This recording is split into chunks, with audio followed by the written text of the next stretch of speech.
Claro está começando. Olá, olá! Bem-vindos a mais um Tá Claro, o programa que fala sobre saúde física, saúde mental e saúde espiritual. Falamos também sobre saúde social e saúde sobre o pet. Hoje estamos falando sobre a autoestima. Nosso tema é que a autoestima não é vaidade. Mas e se fosse? Para falar conosco sobre isso, Malu Gonzaga, proprietária da MG Estética, um espaço de reconstrução para pacientes oncológicos e aqueles que passaram por algum tipo de cirurgia mutiladora. Se eu estiver falando alguma bobagem, ela vai me corrigir em breve. Com ela, Daniel Júnior dos Santos, cabeleireiro e proprietário do Enjoy. Quem mora aqui em Brasília conhece bem essa marca de beleza e competência com as nossas madeixas. Porque esse programa a gente passa também em Minas Gerais. Uau, então, quem vier de Minas em Brasília vai lá, eu recomendo. Ao meu lado, o médico especialista em toxicologia, Dr. Jorge Said, nosso comentarista e funcionário pro bono desse programa, onde a apresentadora é mais pobre que o funcionário. Por isso que ele não recebe. Em compensação, a gente não precisa. Prazer te ver, meu funcionário. Saudade de você. Eu também. Mas a gente precisa... Olha, eu acho que a gente tem que completar um pouco esse seu currículo aí. Ele não gosta de falar do currículo dele. Não é isso. O currículo... Para começar, até pela relação que a gente tem, eu diria que, como um bom escoteiro, eu estou fazendo minha boa ação, entendeu? De participar do programa sem pro bônus e outras coisas que possam agraciar um participante como eu. Segundo, eu tenho um currículo extenso, no sentido de que eu já fiz algumas especializações, mestrados, mas hoje nós vamos falar aqui de um assunto que eu acho importantíssimo, que tem uma relação direta com saúde, que é essa situação da autoestima.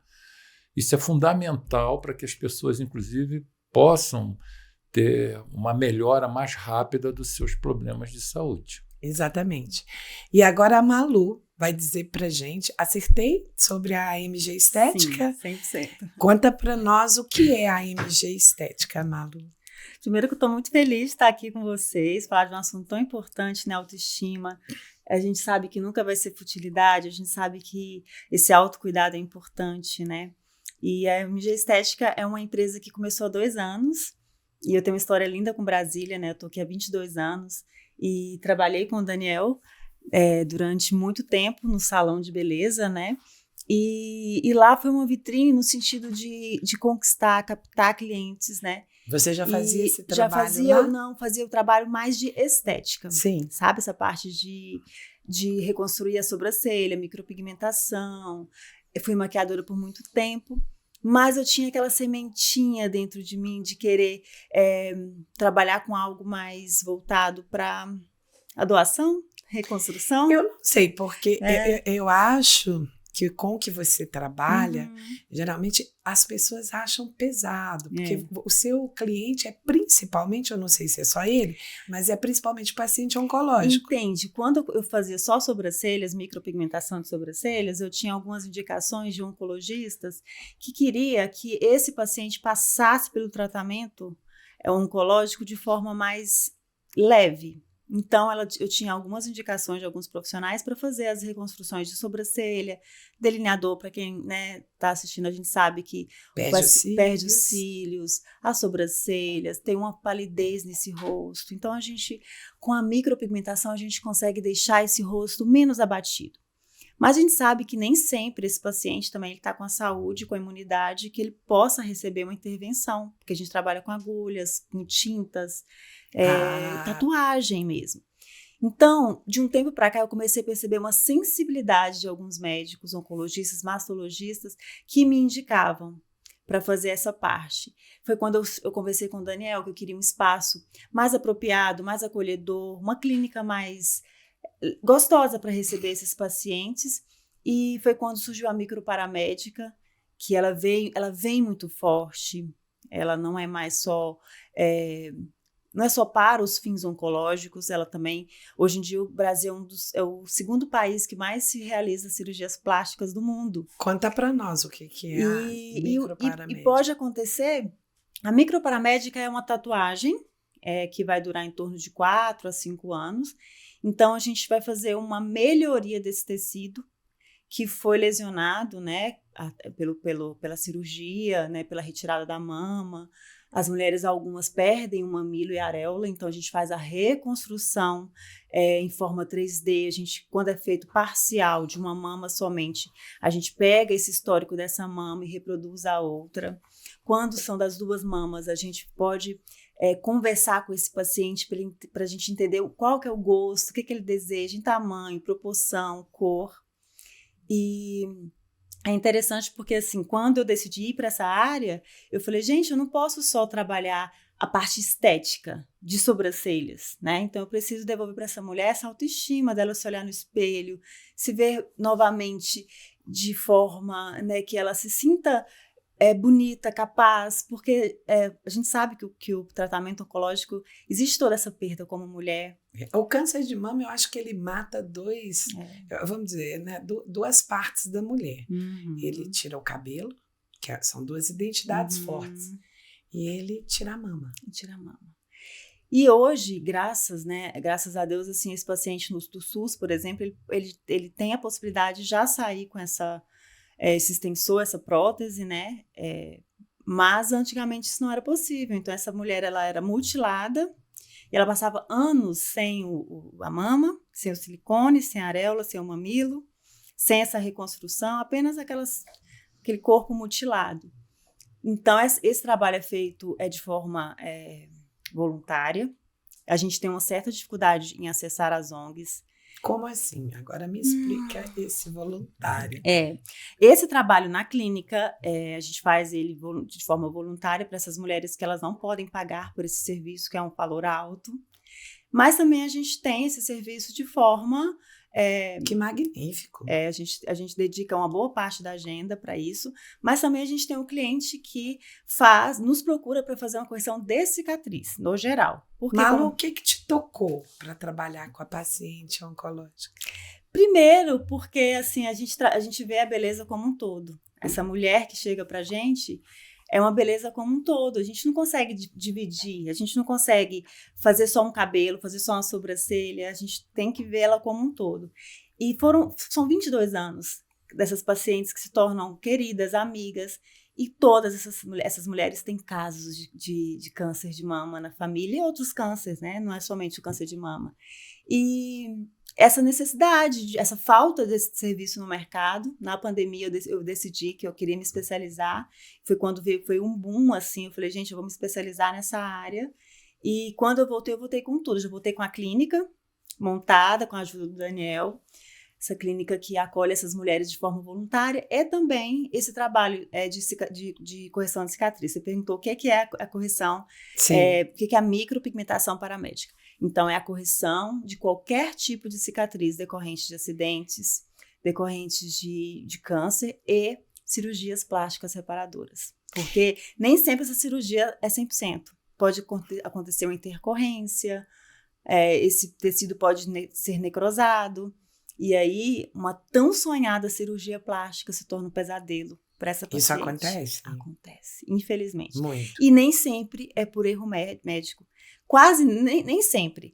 Na verdade, é o organismo da pessoa que não conseguiu cicatrizar como deveria, a paciente não fez aquele devido cuidado por orientação médica, e aí fica uma cicatriz que, infelizmente, não precisa se conviver com isso, a gente pode amenizá-la. No caso da cicatriz, porque eu consigo vislumbrar a auréola, né? Mas no caso de uma cicatriz, qual que seria o procedimento, essa micropigmentação?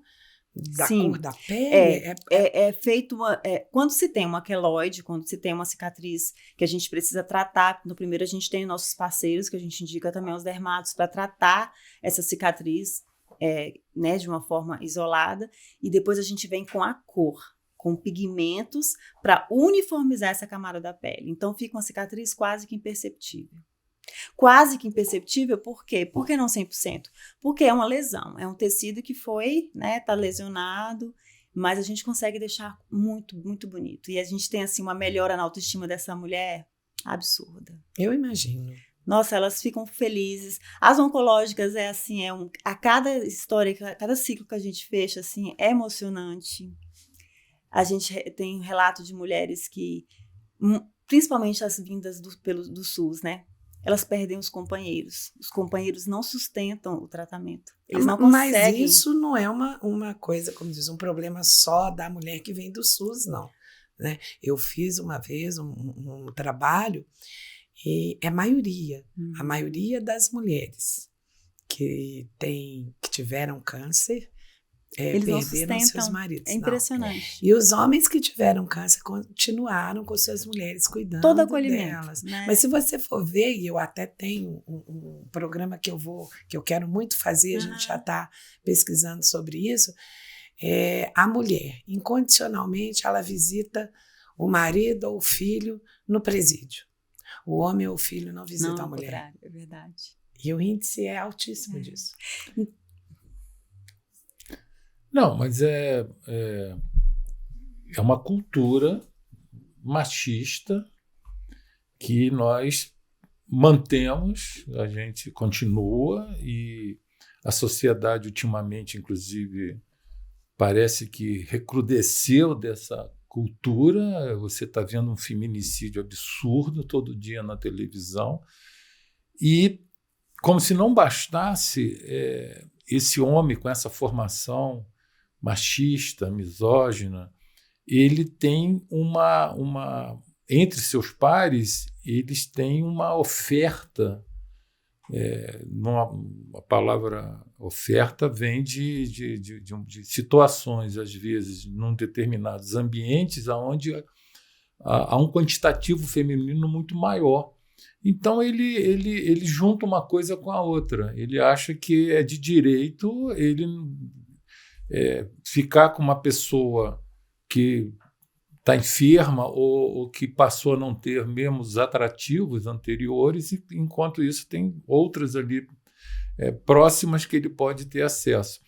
Você acha que o homem tem dificuldade de conviver com a doença? Tem muita. Mais que a mulher? Totalmente. É porque todos nós temos dificuldade com a doença. Mas eu reitero que a formação masculina, com viés machista, o homem, inclusive, não procura ajuda médica, fazer os seus periódicos, fazer os seus check-ups, porque ele tem medo de encontrar alguma coisa que, em princípio, é um pensamento assim meio torto, né? O ideal é que ele encontre alguma coisa e cure. Mas ele não vá que eu encontre alguma coisa. Não, meu amigo, é justamente isso que a gente quer. Agora, o diagnóstico precoce é fundamental. Exato. Então, eu vejo isso de muita forma cultural. Ele se permite a viver num ambiente onde ele fazer esse tipo de coisa não se sente tão culpado quanto a mulher, né, como foi dado exemplo dos presídios, das doenças. Eu conheço várias que passam a noite acordada porque o marido está com um problema de saúde grave, quando é o contrário, ele simplesmente vira para o lado e dorme. E ela se levanta. O homem vive um processo de negação, né? Pois é. Ele não quer ver a mulher doente, ele não quer saber, ele chega tarde em casa, ou às vezes ele nem volta para casa. É uma dificuldade mesmo de... Agora, o interessante é... O próprio ambulatório, desculpa, Jorge, não, de oncologia, quando você vê as mulheres tomando quimioterapia, você não vê os homens ali, você vê os filhos, ou a mãe, ou a irmã, mas já o homem pode contar. Só que não tem uma esposa mesmo, o que tem a esposa está ali. Nós estamos generalizando, né? Na verdade... Não, eu estou colocando na maioria da maioria. Não, generalizando, a maioria mesmo, né? Eu também já... A gente tem homens que vão ficar do lado e que têm um carinho muito grande. 1 para 10 mil. Mais um pouco. Mas aí... É bastante. Agora, esse relato é sempre comum. Sempre. Agora, o que eu acho interessante, por exemplo, na questão do cultural, a gente está falando de cultura, do seu trabalho, bacana, parabéns. a coisa da vaidade, da beleza, da estética, que são coisas diferentes. A nossa cultura ocidental focada nas origens gregas, romanas, né, da Apolo, no caso do homem, né? Aliás, cara, você parece meio com Apolo, hein, fala sério, cara. Obrigado. Não, mas eu não estou... Porque são referências, né, diferentes da cultura africana, diferente nós estávamos falando antes aqui da cultura asiática, né? Você vê, também tem isso, né? Então, o Brasil ele tem uma diversidade de muitas culturas e de muitas origens, né? Então, é interessante também você lidar com uma situação de restaurar uma situação de lesão ou de uma sequela qualquer, que nós estamos falando da questão oncológica, até em determinadas pessoas, né? Que ainda tem que ter um aprofundamento dessa situação dela enquanto cultura, né? Mas a verdade é que, bom, eu vou te interromper para separar um pouco isso. A beleza como estética, eu vou a um salão de beleza e me projeto, né, aquela imagem. Nós estamos vivendo o culto da imagem. Sim. Hoje, né? Não tem ninguém feio no Instagram, é uma coisa linda, impressionante, não tem? Não tem problema, não tem tristeza. Tem eu. Eu me botei você assim, a minha filha falou, papai, bota um cabelo. Eu falei, não, mas eu sou assim, como é que eu vou fazer? Mas quando a gente fala da beleza oncológica, da mulher que está passando por esse processo, ela não está projetando uma beleza, ela está buscando a identidade dela de volta. Porque ela perde o cabelo, ela perde a sobrancelha, ela perde os cílios, ela perde a mama, no caso, que a gente está falando de câncer de mama, e ela fica verde, ela vira marciano. Exatamente. Né? E eu falo isso com todas as críticas, porque eu também já fui paciente oncológico. E quando o oncologista virou para mim e falou assim, o que você não quer? Eu estava pronta para tudo, menos para ficar verde. Eu não quero ficar verde. A quimioterapia vai deixando a gente verde, gente, né? A pele verde, a unha preta. E se passa muito tempo, a unha cai. E essa é a realidade, né, da quimio. Só um instante. Tá. Então você busca.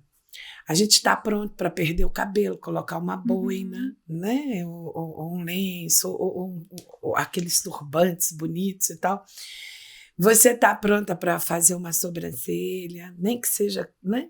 Se não for uma pigmentação, que seja com aquela sombrazinha, que eu nem sei o nome, mas eu acho que deve ser uma sombra.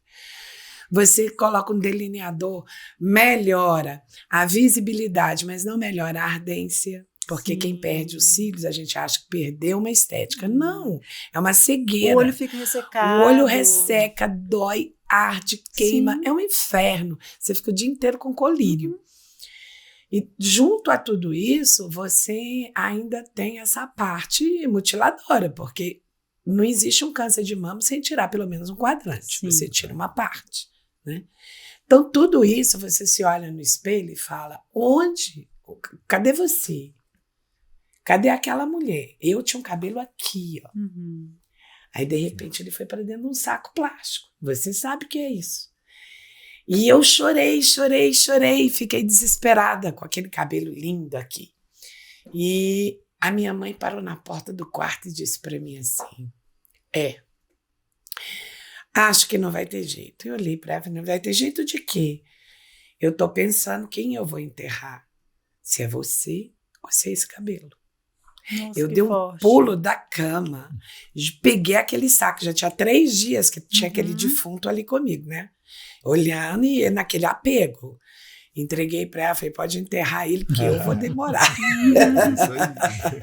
Então, assim, é difícil, olha para você ver, é uma bobagem um cabelo. Mas o cabelo não é só o cabelo, é uma identidade.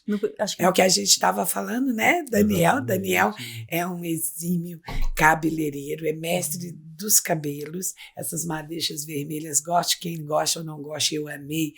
E é um produto dele, uma criação dele. E você sabe que cabelo é uma identidade.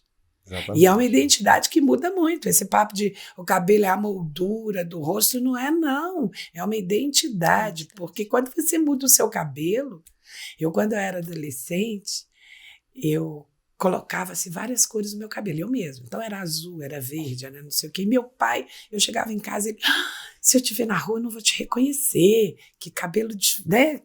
Ou seja, o cabelo muda o rosto. O Jorge já desapegou do cabelo dele, né? Mas a mulher não está preparada para isso. Concorda, Daniel? Concordo, claro. Eu tenho uma fala, mas eu gostaria de ouvir você primeiro, que você estava querendo falar alguma coisa. Não, primeiro que a micropigmentação, a gente nunca vai poder pensar que ela é estética. Ela é autoestima, é um autocuidado. E por que eu estou falando isso? Porque uma cliente minha oncologista, ela falou comigo um dia, Malu, um paciente homem, ele chega pra gente no consultório, ele quer saber quanto tempo que ele tem de vida e de cura. A mulher, ela pergunta quando o meu cabelo vai cair, quando minha sobrancelha e meus cílios vai cair. E a primeira pergunta que a gente faz, o cabelo vai cair mesmo? Exato. Então, claro que depois de tudo isso vem as outras questões, né? As preocupações com o tratamento em si. Mas não é que a mulher tem esse aspecto de futilidade, mas é porque representa muito para ela durante o tratamento.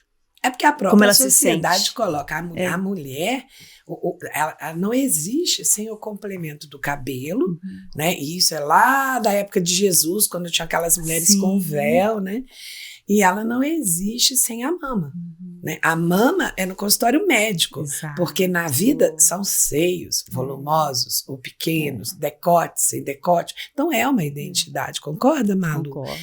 Eu queria que você falasse um pouco, Malu, o antes e o depois dessa mulher. Porque vamos pôr, acho que é um dia para fazer isso ou não? Precisa São de etapas, várias, são sessões. São etapas. Porque uma cicatriz é um tecido muito rígido, então a gente trabalha em torno de 2 a 3 sessões. Mas é interessante que essa mulher, a cada vinda na clínica, ela já não quer mais cuidar só da cicatriz. Aí ela vem, aí ela quer fazer um procedimento na pele, ela já vem com outro olhar para a beleza dela. Então são etapas, não é um tratamento feito em um dia só, a gente tem que entender, e a gente também precisa de uma alta médica. A gente começa a tratar essa pele a partir de 1 ano. Então nesse 1 ano essa mulher também ela já, né, ela se recuperou de muitas dores, mas parece que fecha um ciclo quando ela procura a gente para fazer a parte de micropigmentação corretiva. E por que, doutor Jorge, 1 ano para depois da cirurgia para começar a fazer isso? Olha, vai depender. Uma questão de tecido tumoral ou é só da cicatriz mesmo? São vários fatores, né? Primeiro, você tem recidivas. Então, você vai mexer numa mama, você vai inclusive fazer uma plástica, colocar um silicone, e ainda não está definido se aquele câncer que foi extirpado, os gânglios que fazem parte de todo que faz parte da região, se eles estão realmente eliminados com a quimioterapia. Então, assim, a espera ela tem vários fatores especificamente para saber se está sendo aquela neoplasia, ela está realmente eliminada ou não. E a quimio elimina também, além da cirurgia, né? Esse é um fator. E eu acho que a quimio mexe um pouco com o poder de cicatrização da pessoa, não? Não necessariamente. Ela vai nas células, que são células novas, são células que, por exemplo, por que o cabelo?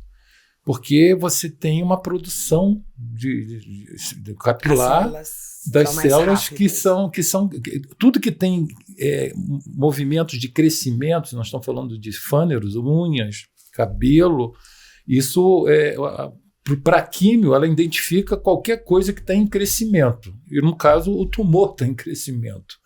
O tumor está se desenvolvendo. Então, a químio vai atacar esse tumor, mas aí ela não consegue identificar outras células também que estão em crescimento, que fazem parte do organismo de crescimento. Eu queria colocar... Eu só queria fazer um parênteses assim, entre beleza e estética. Eu tenho uma percepção, porque eu tive a oportunidade de morar na Grécia. E os gregos, eles têm eu conversei com os gregos e tal, e eles têm muito orgulho dos períodos, né, que a Grécia foi uma grande... A cultura grega influenciou o mundo inteiro. Sim. praticamente a civilização. E a palavra, para eles, estéticos, tem um nome bem parecido em grego, é percepção. Então, nós estamos falando de estética. Beleza é o caso do salão. Entendeu? É interessante assim, a pessoa ela quer ficar mais bonita, ela, em cima do que nós estávamos dizendo sobre cultura local, que é diferente em várias partes do mundo, ela vai procurar o salão para botar uma mecha vermelha, que alguns acham, parece uma arara, mas tudo bem. Agora, a outra coisa é a questão estética. A estética tem muito a ver com percepção, com sensibilidade, com aquilo que passa, que a natureza nos dá e você percebe e fala, nossa, olha só que bonito, né? Então, são pontos assim, interessantes, porque os gregos eles tinham uma coisa com a estética. No caso da beleza, aí vem, só para encerrar essa minha fala que eu queria concluir, por exemplo, o meu caso, geneticamente, meu avô era calvo, meu pai também. Então era óbvio que eu ia ser calvo, primeiro. Segundo, eu percebi algumas pessoas da minha idade que não queriam ser calvos e a tendência era ser calvos. Então, mas tem um implante. Não, pois é isso que eu queria chegar aí. Né? Aí tem eu não sei se tem a micropigmentação do cabelo. Tem, deve ter. Tem? Não, com certeza deve ter. Mas o que a minha percepção, e aí vem a questão que eu queria trazer isso para a questão da estética. Eu não acho estético. Você vê claramente o cara usa peruca. Não vê, não. Vê, eu vejo. Vê, não. Peruca vê. Você vê que ele implantou o cabelo. Eu comecei a perceber, eu falei, não, eu não quero isso para mim. Eu acho que chama atenção de uma forma negativa. Vou te falar um que se você... Eu só sei que ele tem... Eu não sei nem o que é implante, ou peruca, eu não sei o que é. Peruca, o dele não é nem implante. Porque ele contou. Quem já ouviu falar naquele pastor Cláudio? Eu já. Já. Sim. Ele usa peruca. Mas você viu ele perto? Você viu ele de vídeo? Ainda bem que eu tô querendo vê-lo perto, querendo entrevistá-lo. Então, mas hoje tem excelentes profissionais de implante capilar e implante de sobrancelhas também. Hoje em dia está muito em alta. Implante de sobrancelhas. Porque uma coisa que você tocou, Malu, a sobrancelha na tatuagem eu acho bem artificial. A gente tem que ter um cuidado muito grande em atender esse paciente, porque o pelo dele modifica a textura, né, modifica o jeito que não fica como antes. Não sei se você sentiu isso com você. Então a gente tem que ter um senso de estética muito delicado para a gente não deixar aquilo, sabe, como se fosse algo, um lápis. Ou quem é do implante capilar fazer algo cebolinha. Não, hoje em dia tem profissionais no mercado que são de excelente qualidade e que entregam resultados naturais para que essa estética não fique algo artificial, que você olha e fala, nossa, pra que ele tá fazendo isso? Tá feio. Tá feio, pois é. Tá feio. Mas né? o Malu... Você trabalha com essa estética capilar? Não, a gente tem os parceiros que a gente indica em Brasília. Sim. Hoje em dia tem... Eu acho que a melhor coisa é você ter peritos, pessoas que são capacitadas naquilo, né? Então, a gente tem os parceiros que a gente indica aqui e tem muita gente boa. Eu só queria interromper um pouquinho, Jorge, se você me permite. Mas eu não estava nem falando. Não, é porque você ia terminar de dizer. E a gente vai acabar fazendo uma projeção, como é que fica meu funcionário com e sem cabelo. No computador não tem problema. Olha, depois que eu acho que ele vai se render. Você falou no início que eu originalmente sou carioca. E lá no Rio tinha uma musiquinha de carnaval que diz que é dos carecas que elas gostam mais. Eu internalizei essa música toda vez que eu tinha algum sentimento assim, mas eu vou ficar tão careca assim. Aí eu lembrava da musiquinha, é dos carecas que elas gostam mais. Tá? Eu falei, quer saber? A questão está e nós iniciamos falando sobre isso. É o todo que você falou, Malu. Isso é para o homem. Para a mulher também, mas assim, é o espírito, né, a estima. Então, por exemplo, eu nunca me olhei no espelho e falei assim, tô ficando careca, que feio. Aliás, tem alguns artistas, inclusive de filmes americanos, que passaram a atuar de forma, eu esqueci o nome de um agora que faz filme de ação, o cara é careca. os carecas passaram a fazer parte de um e como protagonistas. Mas Vin quando Diesel, a é, gente Vin faz Diesel? isso por Ó, opção? o Vin Diesel tem aquele Rock, tem um que é Mason, que vira filme de ação com ele e usa sempre uma barba baixinha assim. Eu não guardo muitos nomes. Mas você está falando de homens. Não, então, eu estou dizendo o seguinte, que você tem na mídia, você tem nos vídeos homens que se colocam como referências de personalidade bonita, chamativa, que agradam as mulheres e que não necessariamente são os cabeludos dos anos 60, mas 70. Olha como a doença mexe com a pessoa.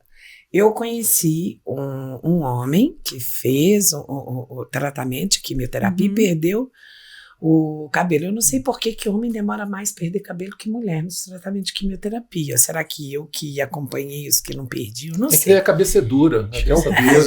Mas o bulbo já está A cabeça, homem tem cabeça dura mesmo. Faz com que acelere esse processo. Pois cabelo é. curto já demora um pouco mais. Me explica aí que eu gostei disso. Pode ser mesmo, olha, legal. Porque o cabelo... Isso, o cabelo estando maior, o peso é maior e o bulbo já está assim, comprometido e ele vai cair mais rápido por conta do peso. Gostei, é interessante. Mas quando ele perdeu o cabelo, Malu, ele ficou doido. E ele falava, como que eu vou fazer? Porque mulher ainda coloca um turbante, uma coisa, eu vou colocar o quê? Inaugura a boina, de repente, mas boina no Brasil, a gente vai morrer de calor e tal, não sei o que. Coloca a boina que fica legal. E ele colocou a boina e foi ficando melhor, sabe? Porque o problema do paciente oncológico, o paciente oncológico só tem problema, né? A gente tem problema da hora que levanta, da hora que deita, para resolver, né? É um leão por minuto para matar. É um leão por minuto que o paciente oncológico tem para resolver. E um dos problemas é o oncologista, que ele deveria chamar homeopata, porque todas as notícias são dadas, Daniel, em gotas homeopáticas, sabe? Até para dizer que você vai morrer, eles falam você. Aí 3 dias depois vai. Entendeu? E aí ou seja, uma brincadeira e tal, né? Porque a gente brinca, porque tem que brincar para ver se fica mais leve a situação, que não é fácil, mas e requer muita força, né, Malu? É verdade. Mas o paciente oncológico, ele tem um problema maior. Como eu te disse, não é só olhar no espelho, ele precisa de uma identidade forte para ele poder lutar um momento difícil na vida dele. Não perder a identidade. Não, ele precisa de uma identidade. Porque você, quando passa de uma pessoa, vamos colocar entre aspas, saudável, porque o câncer é mais ou menos assim, né? Você não tem nada, tá andando e tal, e vamos fazer um check-up e apareceu um nódulo, né? Ou você tá com um problema que para todo mundo é normal e para você, pasme, não é normal. É normal que eu digo assim, não é uma doencinha que você vai tomar um medicamentozinho e vai passar. Então, você tem que viver todo... É um inferno astral. Quando isso acontece com você, quando você tem um diagnóstico oncológico, a sua primeira ideia é morrer. E você realmente morre. Muita coisa em você morre. Não é só o cabelo, as unhas, a imagem. Você morre. A sua identidade morre. E você sai buscando... E eu acho um processo saudável. Eu acho isso muito saudável. Porque aquele personagem lá atrás, e eu estou sendo bem espiritualista com isso, ele levou aquele paciente para o câncer. Se ele morre ali, talvez tudo aquilo que o levou para o câncer morra também. E renasça uma pessoa com uma outra visão, com um outro olhar na vida e esse olhar mais saudável. É verdade. Pelo menos é a experiência que eu vivi e que eu vi muita gente viver e deu certo. Então você busca uma nova identidade. A gente tem eu falo porque assim, eu de certa forma vi o Daniel cuidar dessa paciente, né? Fala um pouquinho da Penha, Daniel. A Penha é uma cliente que ela passou por 5 câncer? 5 processos. 5 processos. E ela ensinava a gente de uma forma. Então, assim, quando você falou sobre essa perda de identidade, né? Uma perda de identidade positiva. Eu não estou colocando isso como uma coisa negativa. E era gente, é uma transformação. E era uma esperança, e ela ensinava tanto pra gente. Infelizmente, a gente perdeu ela esse ano. Mas fala um pouquinho da história dela, assim, né, Daniel? A Penha foi uma experiência, assim, que nos ensinou cada dia como superar, como você falou, matar um leão por minuto. E cada diagnóstico que ela ela saía do médico e vinha ao salão e fazia toda uma preparação para isso, né? A gente sabia que o cabelo ia cair, mas a gente brincava, tentava, como a Amor falou, deixar de uma forma mais leve esse processo. Porque não é, né? Não é de jeito nenhum. Não é. E isso foram 11 anos, né, de parceria. Inclusive, infelizmente, a gente perdeu ela no início do ano, mas ela foi um exemplo, assim, de como a gente precisa estar bem para cuidar e trazer essa força interna, né, e canalizar isso para as clientes. Mexe muito com a autoestima, mexe muito perder o cabelo, e ela levava da forma mais leve possível, mas como? Confiando, ela vinha pedir minha opinião. Eu lembro que ela me trouxe uma vez uma lembrança, um quadro da Criatura e Criador, que tem as mãos unidas. Sim. Ela falou, cara, eu me apego a isso aí, porque cada vez que você vem, você brinca, você resgata isso em mim. Eu usava um cabelo preto e comprido, você me fez usar um cabelo curto, com a franja, e aí eu ia me inspirando nas grandes atrizes e artistas, e isso foi me trazendo leveza, e eu fiz isso da forma mais leve possível. E junto com o médico, ele falava, vai lá buscar o Daniel, vai resgatar suas forças lá, e a gente criava cada style, cada visual legal, personalizado para ela, fugindo um pouco às vezes do visagismo, mas ela ficava feliz e se sentia bem. Resgatar essa autoestima. Isso reforça, né? Reforça. São novos personagens. Sim, eu acredito muito nisso. Eu queria só, o papo tá ótimo, mas eu quero interromper só porque eu quero colocar uma foto aqui da mama. Vamos ver para que o pessoal em casa, olha, ter uma noção. Explica aí, Malu. Esse caso, por exemplo, ela ficou com a mama totalmente lisa, uma cicatriz muito, muito leve, porque geralmente são pacientes que vêm com cicatrizes com quadrantes muito diferentes, né? Geralmente pega um tecido de outras partes do corpo para colocar, então dá diferença de tonalidade, de textura. Então foi um caso assim mais fácil de se trabalhar. Ela tinha outra areola rosada. Perfeito, com a gente fez a mesma, remeteu a mesma areola, de uma para o outro lado, e quando terminou, ela passava a mão, ela achava que ela ia ter textura, porque parece tão... muito em 3D, a gente faz toda, né? Tem alguns médicos que eles fazem a projeção do mamilo. Então, a gente só reconstrói o quê? A areola, só em volta. Na hora da cirurgia, eles deixam um pouquinho de relevo para dar a sensação de que ela tem um mamilo ali, né? Um mamilo ali. Mas me parece que é muito comum um caso de rejeição, de necrose, rejeição. Então, imagina, já é um caso delicado, né? Então, esse caso é uma cliente voluntária, ela veio de uma ONG que a gente buscou. E aí, depois disso, elas participam de grupos, aí tem várias amigas, e indicou já umas 5 amigas dela. Então, você disse que é um trabalho caro. O que nós estamos falando? É um investimento que é feito por areola, então assim, né, depende se é parcial ou total, em torno de 2.200 cada reconstrução. Então, nossa, vai ser tocada por Deus, né? Para poder abrir a sua clínica. Mas a vida não é só isso, né? A gente precisa, né? A gente precisa encontrar igual meu funcionário. Olha para você ver. A gente precisa em algum momento se dedicar a alguém, dedicar, porque não é só os ganhos vêm, a empresa ela tem que continuar aberta, ela tem os custos, os gastos, mas a gente precisa ter, eu penso que a gente precisa ter essa parte voluntária, a gente precisa ter essa parte de esse cuidado com o próximo. Guarda esse nome. MG Estética. E para você que está em Minas Gerais, né, MG, mas em Brasília. A próxima foto também tem uma... Vamos lá ver essa. Esse já é um caso de uma mamoplastia, né, um caso de cirurgia reparadora, né? Então aí a gente já fala sobre o quê? A estética, né?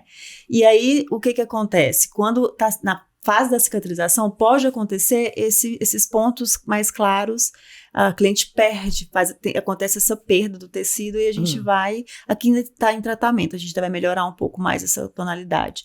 E a gente faz a reconstrução com pigmentos e agulhas para deixar essa areola redondinha, como era antes. Isso a grosso modo, isso é uma tatuagem. É uma tatuagem. Perfeita. Perfeita, não é? Isso para a mulher tem uma importância absurda. E a MG Estética também faz a pigmentação da sobrancelhas, mas também faz o implante do cílio. Não, ainda não, viu, não. gente? Ainda não. Mas é o futuro da micropigmentação, assim, é o futuro da estética nessa área de sobrancelhas, com certeza. Então, a gente faz a parte de sobrancelhas, olhos, lábios e corporal, que é a parte de microparamédica. Eu queria só aproveitar que o Daniel estava falando sobre a cliente de vocês, Maria da Penha. A Penha. E você disse que a cada vez que ela chegava, você criava algo novo. Então, vamos assim, eu acredito que grande parte das suas clientes chegam aí, o que eu faço, o que eu vou mudar, como é que eu faço, e você é que dá essa, vamos dizer, esse norte para o que eu faço no cabelo. Como é que é isso? Como é que é essa internalização de alguém que você nunca viu? Poxa, primeiramente, obrigado por participar, né, desse podcast incrível. Eu que agradeço. E acho que, primeiramente, a gente faz uma anamnese com a cliente, né, procura escutar a cliente, ver o dia a dia, a rotina dela, né, o estilo dela, e daí a gente começa a aplicar algumas técnicas de visagismo para que ela possa ter um visual personalizado e adequado para o estilo dela. Junto com isso, a gente também tem parcerias com a assessoria de imagem, né? E tem. A Vivi, mais Vivi linda, ela vem sempre aqui. Vivi é maravilhosa. Vivi é maravilhosa. E daí, desse bate-papo, a gente vai passando um pouco mais da nossa experiência, da segurança para essa cliente, para que ela entregue o seu visual, né?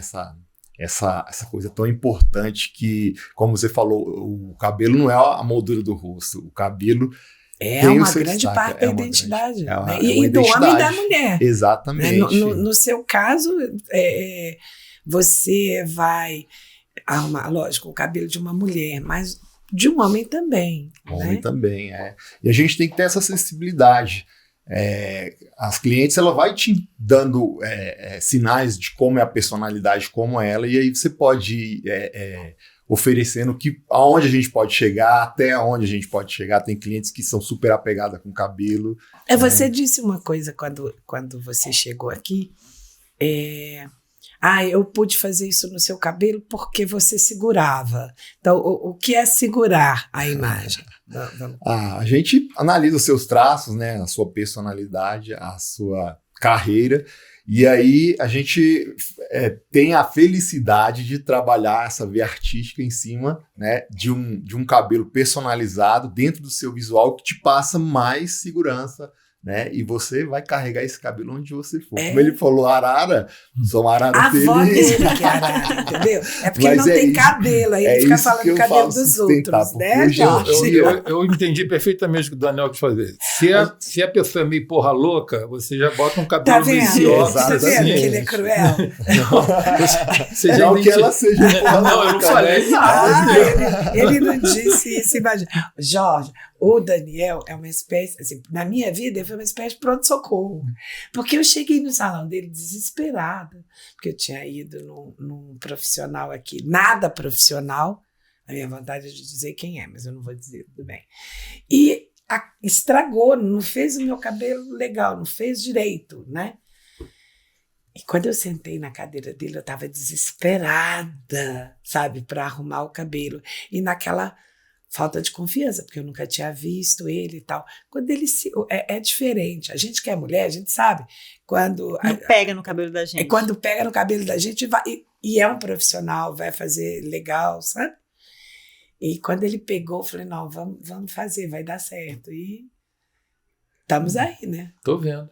Acho que isso é legal, e olha só, no caso dela, ela não seguiu um padrão, ela desenvolveu uma identidade para ela, né, pro seu cabelo, e trouxe essa força de expressão. E a gente está falando de cor, mulheres que gostam de cor, mas a gente também tem um movimento de grisalhas. A pandemia forte. trouxe, né, Daniel? Muito forte essa transição. Mulheres que de assumiram cabelos o grisalho. cabelos cacheados. E o que a gente pode fazer para um cabelo grisalho ficar com mais brilho? Porque o cabelo grisalho, ele é um pouco mais poroso, Opa, né? Ele é sem pigmento. Aí são processos de uma devolução de lipídica, uma hidratação mais profunda, cuidar muito da cutícula, de selar essas cutículas para que o branco se torne mais reluzente, né? E saudável. Não precisa ter um aspecto de descuidado, né? Não é como a mulher deixou de se cuidar porque ela foi grisalha. É uma nova fase dela. E é empoderamento, com certeza. É uma mulher que Daniel, mas você acha que envelhece a mulher com cabelo grisalho? Ou isso ficou lá atrás? Por isso, tem que ter uma análise. E não adianta eu querer colocar um cabelo grisalho, porque ele requer um pouco de modernidade, de style, alguma coisa diferente. Uma definição de mecha, né? Um corte mais elaborado, moderno. E a forma que essa cliente se veste também, a gente tem que estudar tudo isso. Eu acho que, em alguns casos, pode envelhecer, mas aí a gente tem que ter a sensibilidade e ir lá falar, ó, não vai ficar legal, vamos fazer assim, mudar, enfim. Continuar grisalho, mas de uma forma suave. E acredito que chega para você pessoas, eu quero ser loura. Imagina eu sentar na cadeira do Daniel e falar, eu quero ser loura, né? Tem muito. Diminuiu isso hoje em dia? Hoje a gente fala de padrão, né? O padrão quando é loiro é sempre muito loiro. É de acordo com a novela, com o reality, enfim. Eu não estou nem dizendo ser loura, não. Eu estou dizendo, não tem nada a ver com seu perfil. Por exemplo, eu não tenho nada a ver com um perfil louro. Jamais. E aí, como que é esse processo de não coloque, não... É ter essa sensibilidade e a paciência de mostrar para a cliente de que não é o melhor para ela naquele momento. Naquele momento não vai ser, que aí a gente vai desenvolvendo um outro formato, uma cor desejada. Por isso que a gente faz essa análise de paletas, colorimetria, né, os contrastes, o visagismo, para que encaixe melhor. Hoje a gente tem alguns aplicativos que ajudam isso. Eu tento assim mostrar para ela, olha só, e o último recurso, né, como não vai ficar legal. E aí ela acaba aceitando. E acho que a gente tem que, né, respeitar o profissional, a gente estuda para isso, né? Enfim. Jorge, você não acha que um salão de beleza é um complemento de uma terapia? Ops, com certeza. Primeiro, interessantíssimo aqui esse podcast, porque eu, como sou da área de saúde, eu estou percebendo o quanto vocês são profissionais de saúde também, entendeu? Mesmo sendo de uma área chamada estética e tal. Quer ver uma coisa interessante? Estavam falando, estava pensando aqui. As neoplasias, elas se tornaram muitas vezes crônicas, mas antes, falar que estava com câncer, a pessoa já meio que morria pela metade. Por isso, a questão homeopática. Eu trabalhei em hospitais que os médicos se referiam a um câncer como CA. CA. Pois eu achei... Ou então eu tive aquela doença. Aquela doença era minha avó, né? A pessoa fala, mas assim, os profissionais eles não queriam falar porque aquilo já era um impacto. Então, a gente percebe que... E aí vamos juntar uma coisa com a outra. Se a pessoa sabe que está com uma doença grave, como um câncer, e não tem um suporte, um caso aí que vocês estão apresentando, ela passa a ter duas doenças. Ela passa a ter duas doenças, porque uma autoestima baixa, hoje está provado que a imunidade vai lá embaixo. E essa imunidade baixa... Não sabia disso. Não, mas e ela contribui rapidamente para que a doença se propague. Então, assim, a postura da autoestima, uma pessoa que percebe que tem uma doença grave, nós estamos falando do câncer, mas consegue contrabalançar em cima de um salão, de uma clínica, onde recompõe algo que está deixando ela mal ao se olhar no espelho, no momento que ela se sinta recomposta, ela inclusive melhora essa doença dela. E cada vez mais tecnologias extremamente avançadas, a gente está avançando muito nessa área. O câncer, que era tido como uma morte anunciada, hoje virou uma doença crônica, como as doenças crônicas que existem por aí, dos hipotiroidismo aos problemas de diabetes, etc. e tal. Então, assim, importantíssimo essa pessoa que vai viver durante ainda muito tempo e provavelmente nem vai vir a falecer dessa situação, mas que possa, naquele período, até que as coisas sejam recompostas, tenham esse suporte. Então, assim, é muito interessante essa situação. Eu tive a oportunidade de trabalhar no Instituto Nacional de Câncer, que ele é lá no Rio de Janeiro, e você encontra essa situação assim, muito, muito clara. Aquele paciente que se entrega, que acha que não vai ter condições, e você vê a doença se espalhar de uma forma...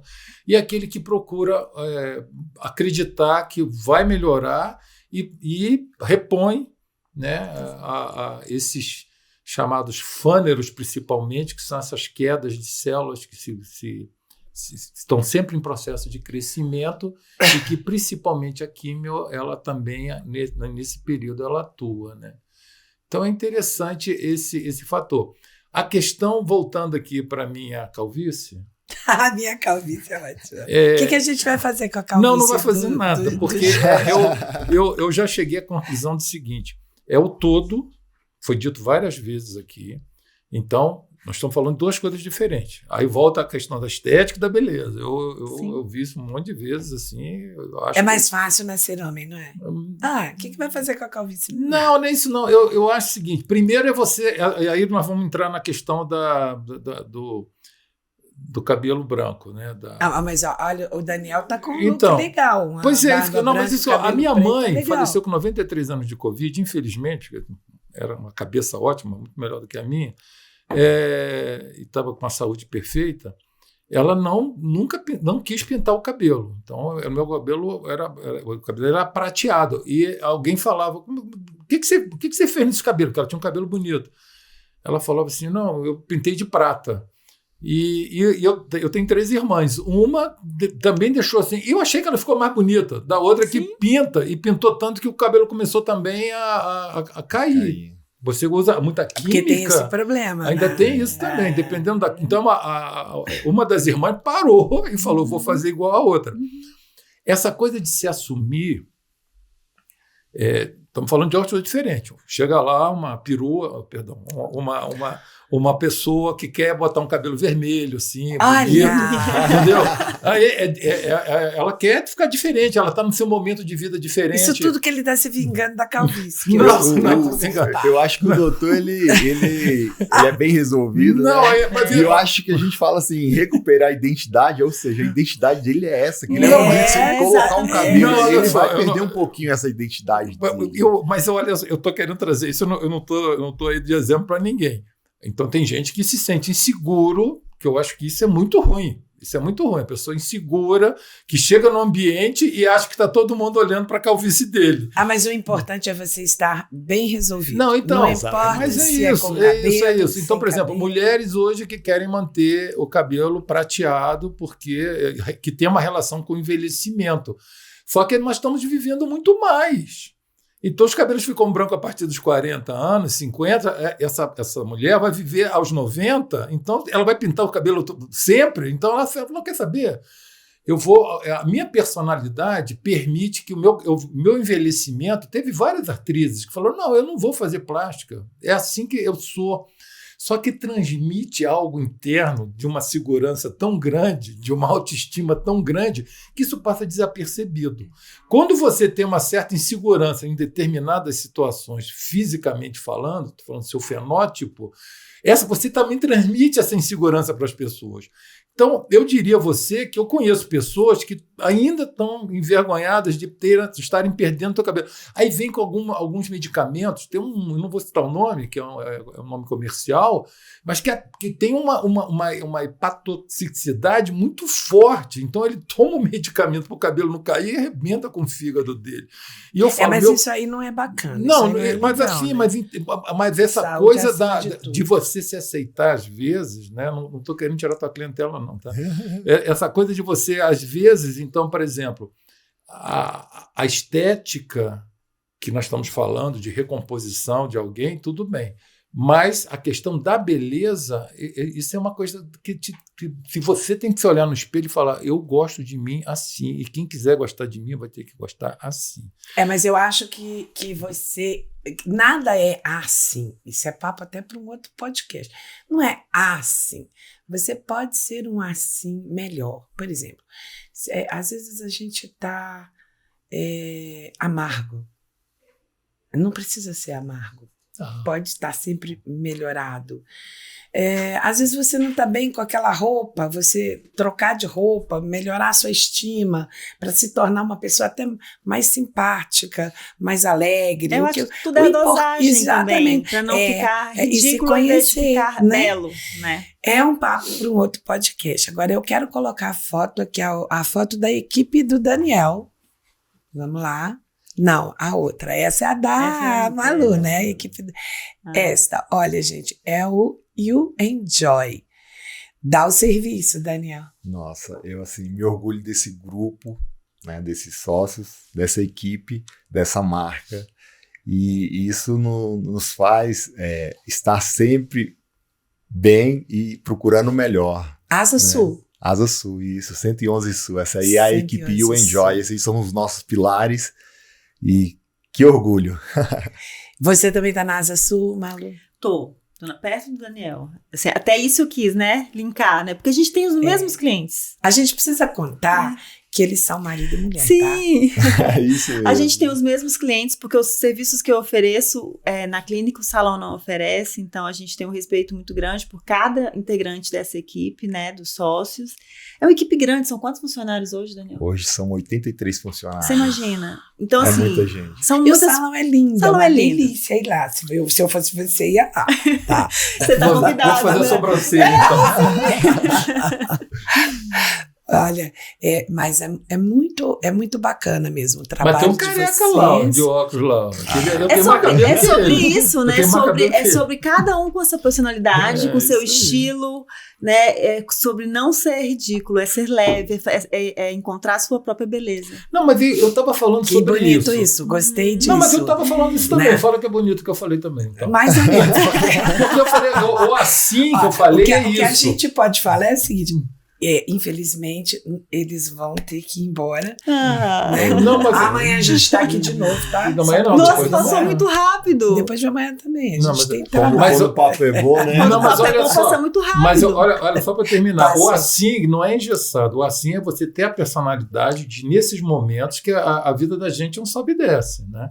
Então, nesses momentos, você falar, eu estou no momento que preciso mudar uma roupa, botar uma roupa mais colorida, fazer alguma coisa no cabelo. Dá um momento de arara.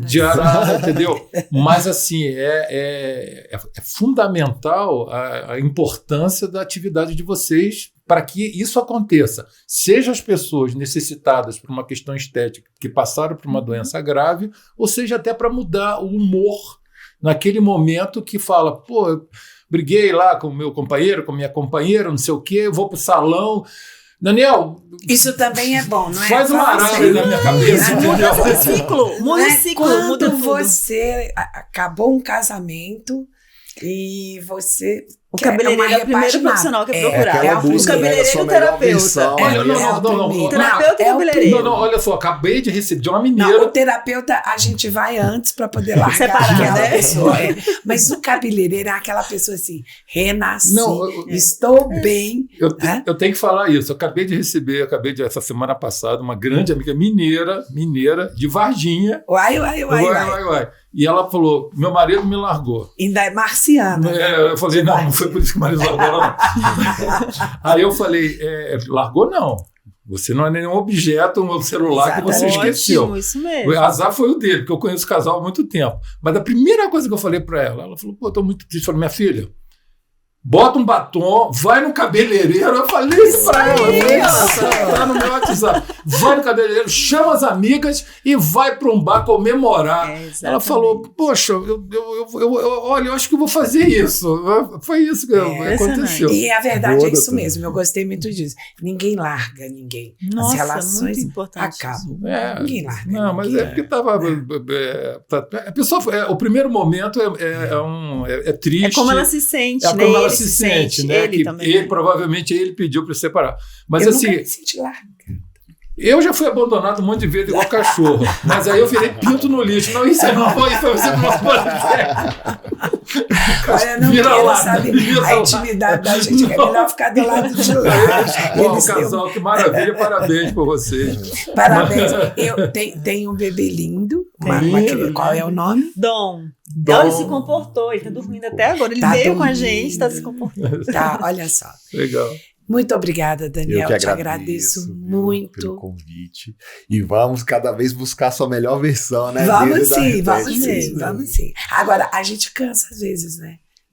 Daquele look ali, aí a gente faz outro, mas por enquanto eu não cansei. Eu tento mudar no melhor momento, quando eu tô gostando ainda.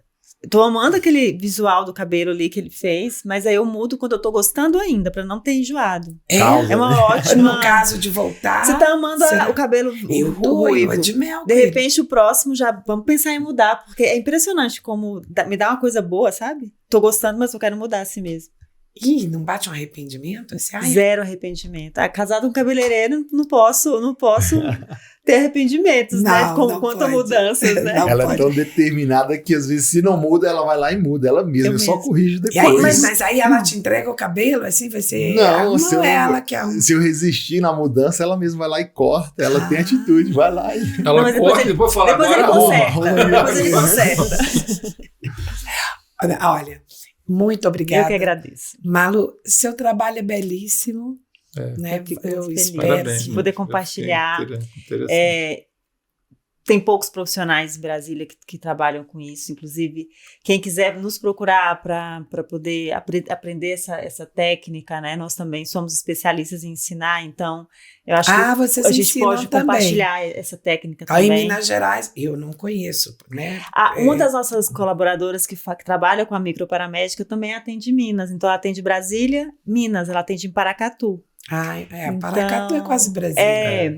Mas é impressionante, já foi cliente de Belo Horizonte, porque é um trabalho que tem muita procura, mas poucos profissionais capacitados. Em Belo Horizonte, eu conheci a Associação do Cabelo. E é uma mulher que sai fazendo perucas e ela doa essas perucas.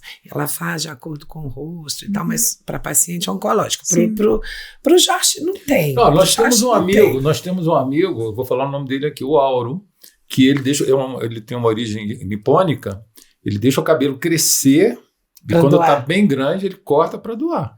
Que legal. Nós temos várias ações assim hoje a gente trabalha em parceria com algumas instituições, né? Posso falar o nome? Claro. A Liga do Bem, a Abrace e a Rede Feminina de Combate ao Câncer. E aí a gente vai captando e é impressionante. Antes, geralmente era muito em outubro.